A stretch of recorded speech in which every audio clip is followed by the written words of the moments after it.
Hey, howdy and happy day. Left-wing wackos, they just don't get better. We got to get a vaccine for them. Let's look at New York State. They've blocked yet another school district from enacting a transgender bathroom ban.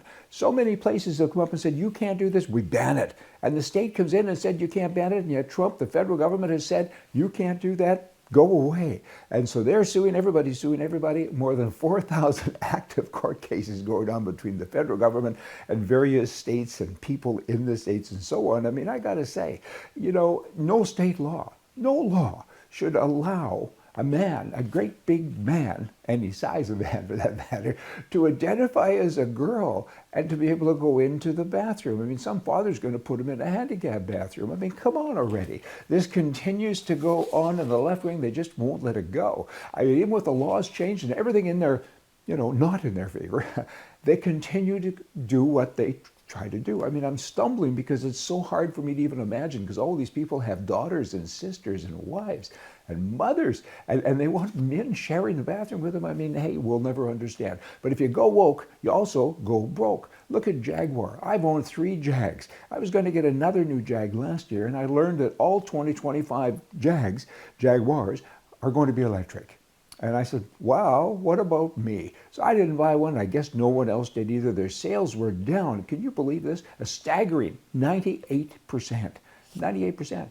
In April of 2025, they sold 49 vehicles. 49? I mean, this is around the world. I mean, wow. They used to sell thousands, 49.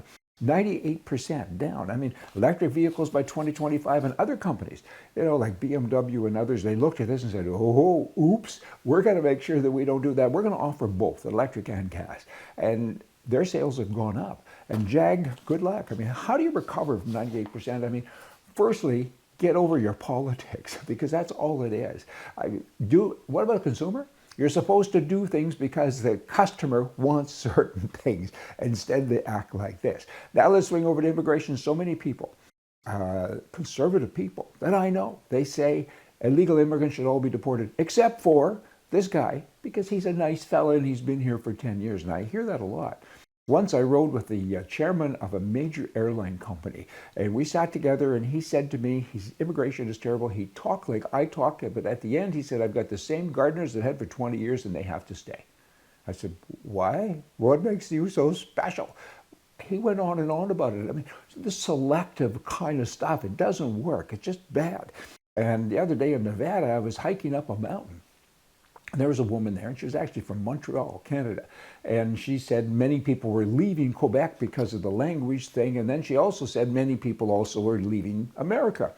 And they want to leave America. And to which I said, she had already done a lot of liberal kind of words, to which I said, good, I hope they go. And she was quite startled. And I said, well, come on, we'll do a trade with you in Canada. I said, it's pretty simple. You send all of your free enterprisers to us, and we'll send all the communists to you. And so Canada is kind of going that direction anyway, but there still are a lot of good, kind of conservative people in Canada. So they might as well come to the US of A. And anyway, she was quite taken back and didn't quite know how to argue. And I said, come on, baby, just try me, because I would sure like to hear the story. Now, I have a solution. Airlines have been losing money. And so I'm here to solve everybody's problem. I'm a capitalist, so I got this thing sorted out. Are you all with me? Hang on, here it comes. How do you save an airline? It's, firstly, you fire or dump, pick your word. It's all of the male stewardesses, the attendants, right? Get rid of them.